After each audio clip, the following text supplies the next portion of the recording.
आपने साल 2022 में श्रद्धा वाकर केस के बारे में बहुत खूबी से सुना होगा, बहुत अच्छे तरीके से सुना होगा, जहां पर वो अपने लिव इन पार्टनर आफ्ताब के साथ में रह रही थी और उसके बाद में आफ्ताब उसका कत्ल करता है। कत्ल करने के बाद में उसकी डेड बॉडी को फ्रीजर में रखता है और उसके बाद में उसके जिस्म के कई सारे टुकड़े कर कर दिल्ली की अलग अलग जगहों पर वो ठिकाने लगाता है। लेकिन दोस्तों, इस केस का मैं जिक्र क्यों कर रहा हूँ? दरअसल उसी साल एक ऐसा ही एक सिमिलर केस हुआ था और ये केस हुआ था इटली के अंदर।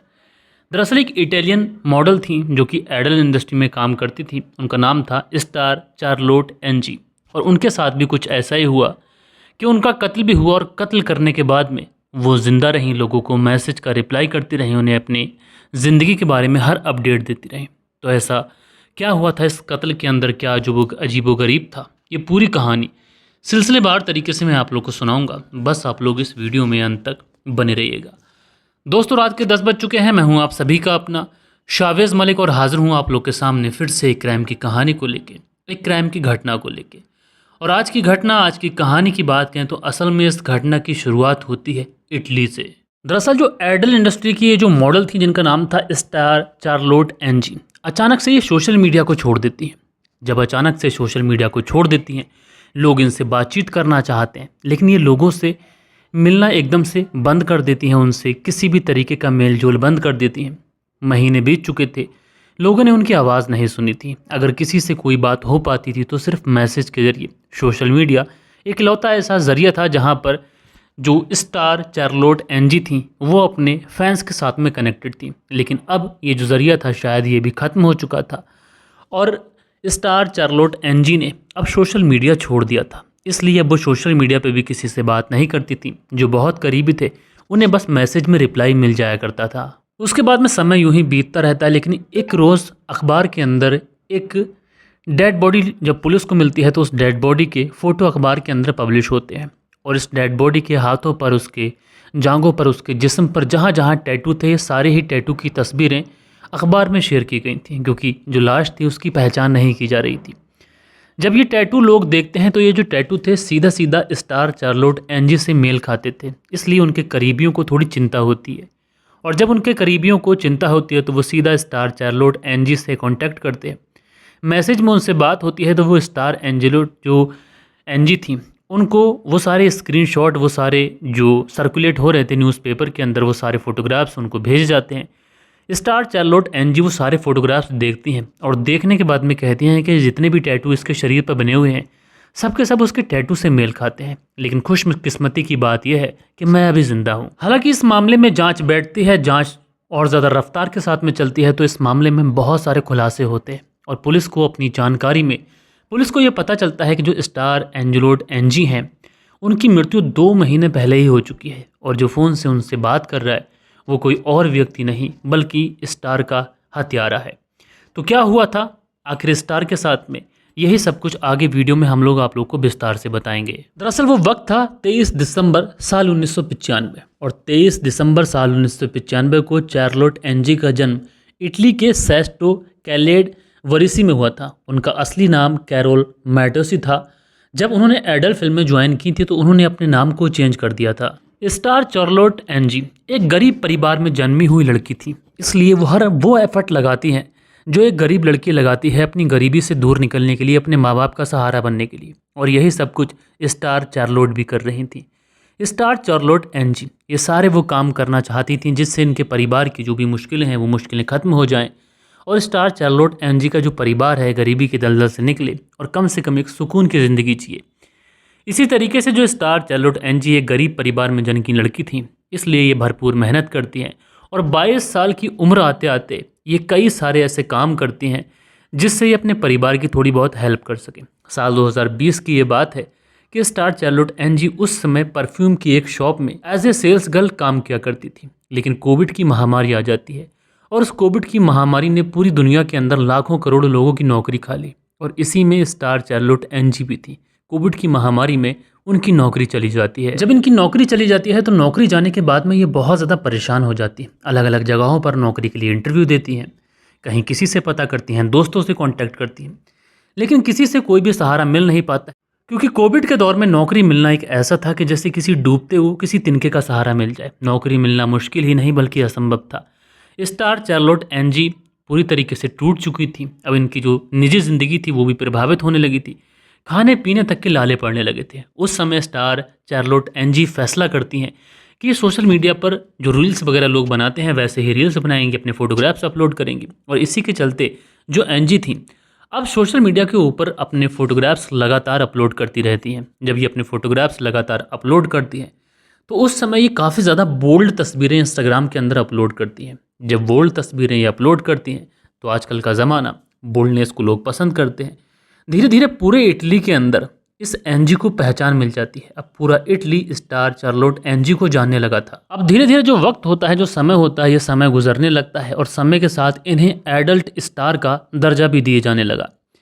बढ़ती पॉपुलैरिटी के चलते सेस्टो क्लोरोडा को ये छोड़ती हैं और इटली के मिलान शहर के अंदर एक जगह पड़ती है लोबर्टी मेट्रोपॉलिटन सिटी। इस सिटी के अंदर ये शिफ्ट हो जाती हैं और वहाँ पर जब ये शिफ्ट होती हैं तो यहाँ पर कई सारी फिल्मों के इन्हें ऑफर मिलते हैं और इसी समय इन्हें एडल्ट फिल्मों के अंदर भी रोल मिलना शुरू हो जाता है। जैसे तैसे करके इन्होंने गोजो और फेक टैक्सी जैसी वेब सीरीज़ के अंदर भी काम किया था।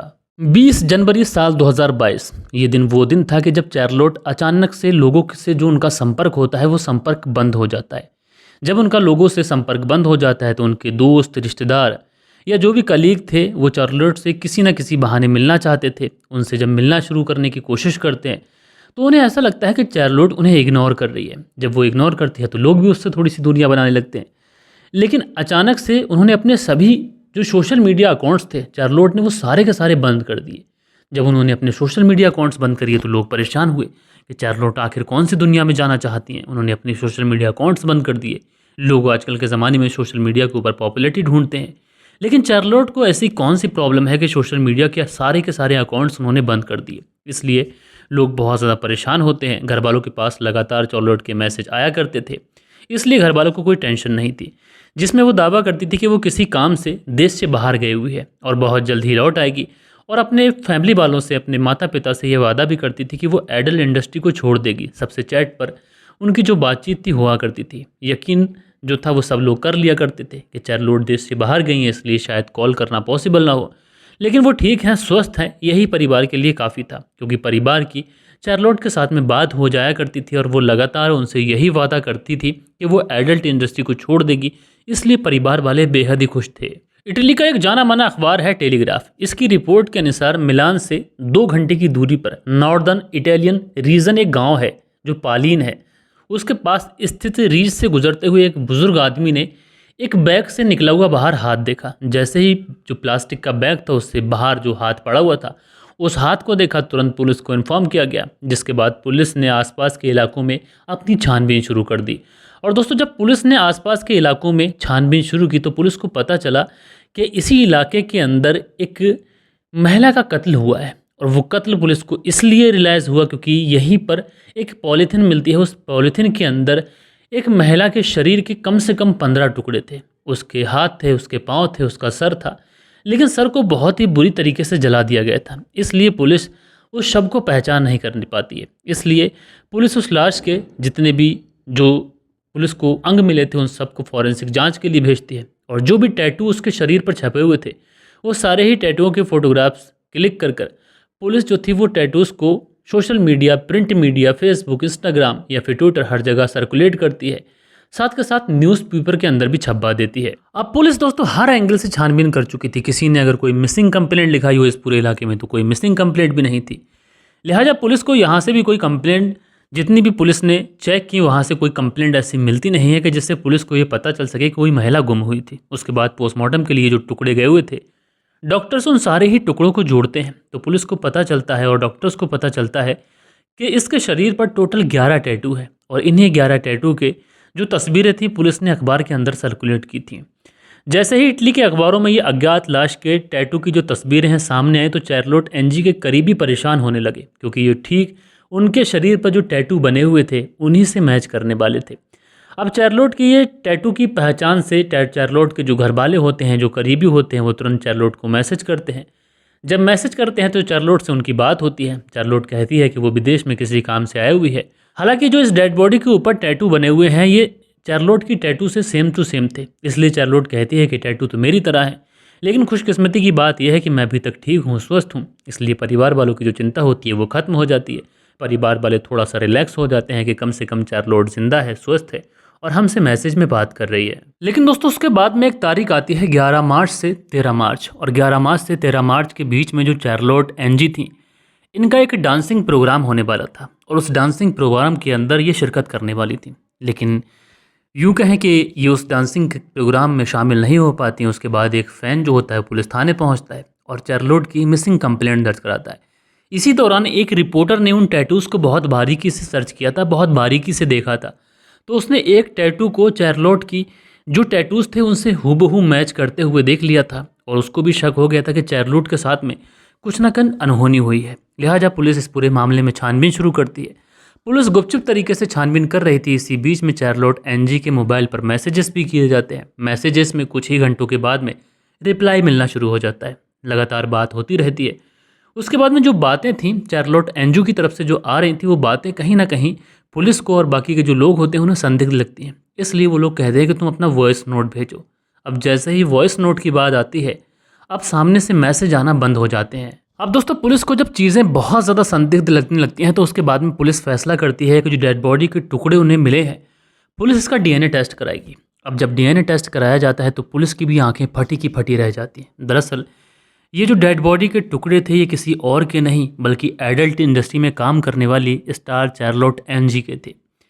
लिहाजा पुलिस का जो शक था वो अब यकीन में बदल चुका था। परिवार को जब ये बात पता चलती है तो चीख पुकार मच जाती है। लेकिन पुलिस के सामने सबसे बड़ा सवाल ये था कि आखिर अगर ये डेड बॉडी के टुकड़े चार्लोट एनजी के हैं तो फिर मैसेज में जो बात कर रहा है वो व्यक्ति कौन है। लिहाजा पुलिस अब इस व्यक्ति के बारे में छानबीन शुरू करती है। अब जब पुलिस इस व्यक्ति के बारे में छानबीन शुरू करती है, उधर जो पोस्टमार्टम की रिपोर्ट आती है, उस पोस्टमार्टम की रिपोर्ट में यह आता है कि इसका कत्ल करने से पहले इसके साथ में शारीरिक संबंध बनाए गए हैं और काफ़ी ज़्यादा ब्लड लॉस हो जाने की वजह से चार्लोट की मौत हुई और इसके साथ में मार पिटाई की गई है। लिहाजा पुलिस अब पूरे मामले में छानबीन करती है तो पुलिस को पता चलता है कि एक व्यक्ति जो कि 43 साल के आसपास है, जिसका नाम है डेविड फोंटाना, जो कि इसी चार्लोट का पड़ोसी है। जब इसका नाम सामने आता है तो पुलिस जब इसके बारे में पता लगाती है तो पता चलता है कि ये एक प्रोफेशनल बैंकर और एक फूड ब्लॉगर है। लिहाजा पुलिस जो थी वो सीधा सीधा डेविड फोंटाना को पूछताछ के लिए बुलाती है। उससे पूछताछ करती है कि तुम स्टार चार्लोट एनजी को जानते थे, तुम्हारा उससे क्या रिलेशन था। लेकिन जो डेविड फोंटाना होता है ये कहता है कि वो चार्लोट एनजी को जानता तो था, लेकिन उसकी मिसिंग के पीछे, उसके कत्ल के पीछे उसका कोई हाथ नहीं है, ना तो वो इतना पर्सनली उसको जानता था। लिहाजा पुलिस को इसके जवाब संदिग्ध तो लगते हैं, लेकिन पुलिस इससे बिना सबूत के कुछ कड़ी पूछताछ भी नहीं कर सकती थी, न तो इसको बिना सबूत के जेल के अंदर भेजा जा सकता था, सिर्फ शक के आधार पर। लिहाजा पुलिस अब कुछ प्राइवेट डिटेक्टिव हायर करती है और पुलिस जब प्राइवेट डिटेक्टिव हायर करती है तो पुलिस के हाथ कुछ सबूत लगते हैं। दरअसल इस बीच में पुलिस ने कुछ सीसीटीवी फुटेज भी खंगाले थे और इन सीसीटीवी फुटेज में पुलिस को इस स्टार चार्लोट एनजी और डेविड फोंटाना की कुछ तस्वीरें मिली थी जिसमें ये दोनों एक साथ देखे जा सकते थे। प्राइवेट डिटेक्टिव ने भी इन्हें यही बताया था कि इन दोनों के बीच में रिश्ते थे। जब इन दोनों के बीच की नज़दीकियां पुलिस को पता चलती हैं तो पुलिस दोबारा से डेविड फोंटाना को पूछताछ के लिए बुलाती है। उधर एक टीम डेविड फोंटाना के घर पर भेजती है। जब वो एक टीम डेविड फोंटाना के घर की सर्च अभियान चलाती है तो उस टीम को वहाँ पर वही ब्लैक कलर के बैग मिलते हैं जिस तरीके के बैग के अंदर स्टार चार्लोट एनजी की डेड बॉडी मिली थी, यानी सिमिलर बैग। इसलिए पुलिस उस पूरे घर को सील कर देती है और अब डेविड फोंटाना से सख्ती से पूछताछ करती है। और जब डेविड फोंटाना से सख्ती से पूछताछ की जाती है तो डेविड फोंटाना पुलिस के सामने टूटता है और टूटने के बाद में एक ऐसी कहानी बनाता है जिसे सुनने के बाद में आप लोग वाकई हैरान और परेशान हो सकते हैं। दरअसल डेविड फोंटाना पुलिस को बताता है कि वो और स्टार चार्लोट एनजी ये दोनों रिलेशनशिप में थे और 20 जनवरी वाले दिन की बात है कि स्टार चार्लोट एनजी उससे मिलने के लिए उसके घर पे आती है। दोनों काफ़ी ज़्यादा शराब पीते हैं और इरोटिक गेम खेल रहे होते हैं। गेम खेलते हुए एक दूसरे के साथ में शारीरिक संबंध बना रहे होते हैं। जब ये दोनों एक दूसरे के साथ में गेम खेलते हुए शारीरिक संबंध बना रहे होते हैं तो David Fontana star Charlotte Ng को उनके ही बेड के ऊपर बांध देता है और बांध के दोनों हाथ बंधे हुए होते हैं, दोनों पैर बंधे हुए होते हैं।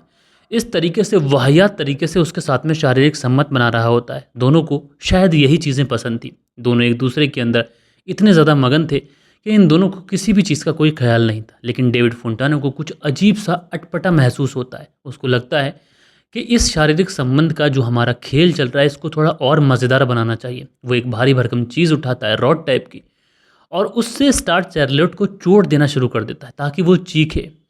स्टार चार्लोट एनजी कुछ समझ पाती है कि वो उसको इन चोटों का कितना गंभीर हर्जाना भुगतना पड़ सकता है, तो शायद स्टार चार्लोट एनजी आज इस दुनिया में होती, लेकिन वो समझ पा रही थी कि ये हमारे सेक्स का एक पार्ट है। इसी वजह से डेविड फोंटाना लगातार उसको मारता रहता है, और मारते मारते शारीरिक संबंध बनाते बनाते कब चार्लोट एनजी की ज़्यादा सर पर चोट मारने से उसकी मौत हो जाती है, ये डेविड फोंटाना को पता ही नहीं चलता है।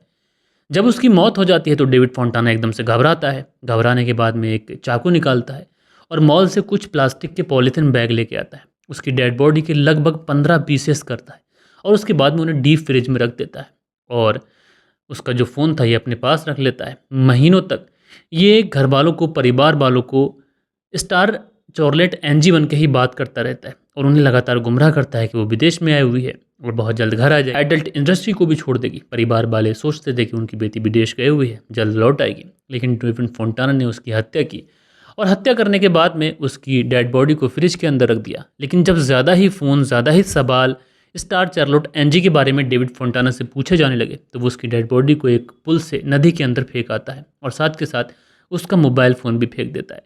बहरहाल दोस्तों, पुलिस ने जब इस पूरे केस का खुलासा किया तो लोग वाकई हैरान थे कि आखिर सेक्स की एक ऐसी लत थी, किस तरीके से सेक्स किया जा रहा था जिससे एक व्यक्ति की जान चली गई। बहरहाल दोस्तों, आप लोग इस पूरी कहानी को किस तरीके से देखते हैं कमेंट्स करके ज़रूर से ज़रूर बताइएगा। और कल के दिन आप लोग के कुछ कमेंट्स भी आए हैं, वक्त होता है कि आप लोग के कमेंट्स पढ़ लिए जाएँ। सो दोस्तों, हमारे वीडियोस पे जो कल के दिन कमेंट्स हैं, इसमें पहला कमेंट्स है तमीज़ आलम, तहसीन, तंजीम, सबना, ज़ेबनाज, शाइस्ता परवीन, पिछियारी, छिरुआ, फरवेजगंज, अरिया बिहार से। तो एमटी आलम जी, आपका बहुत बहुत शुक्रिया। हीना खान है, लिखते हैं आप बहुत अच्छे ढंग से सुनाते हैं और शॉर्टकट में सुनाते हैं, ये एक बहुत अच्छा अंदाज़ है। तो हीना खान जी, आपका शुक्रिया। सुरेंद्र शर्मा है, लिखते हैं नमस्ते मलिक भाई साहब, नाइस स्टोरी। सुरेंद्र कुमार, श्री विजयनगर राजस्थान से, तो आपका शुक्रिया। शील निधि है, लिखते हैं क्राइम स्टोरी पैसे लालच से भी जुड़ा होता है और ऐसा प्रतीत होता है, सही सुना रहे हो मलिक भाई, तो आपका बहुत बहुत शुक्रिया। यूज़र हैं, आपकी सारी वीडियो लाइक करता हूँ, आपके वीडियोस पर व्यूज़ नहीं आ रहे हैं सर। 11-14 पर मैं देख रहा हूँ, उस समय तक 66 व्यूज़ आए हैं। नाम शिवम सिंह है और मैं गोरखपुर उत्तर प्रदेश से हूँ। तो शिवम सिंह जी, के होता क्या है कि जब आप वीडियो देख रहे होते हैं तो उस समय वीडियोस के व्यूज़ अच्छे खासे होते हैं, लेकिन यूट्यूब का जो एल्गोरिथम है वो उसको अपडेट नहीं कर पाता।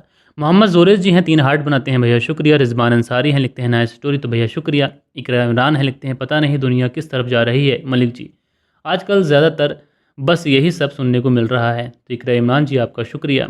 सलमान खान है, लिखते हैं आप कहाँ से हो, तो भैया आपने कमेंट्स किया, आपका शुक्रिया।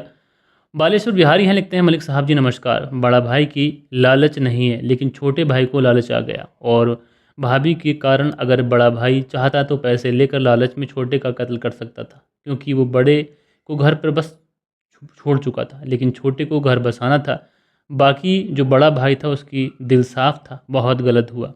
तो बालेश्वर बिहारी जी, आपका शुक्रिया। सुनील त्यागी जी हैं, लिखते हैं नमस्कार मलिक भाई, शियाना बुलंदशहर से, तो आपका शुक्रिया। उसके बाद में शर्मा हैं, लिखते हैं केतन ही कह देना सर, तो केतन जी, आपका बहुत बहुत शुक्रिया।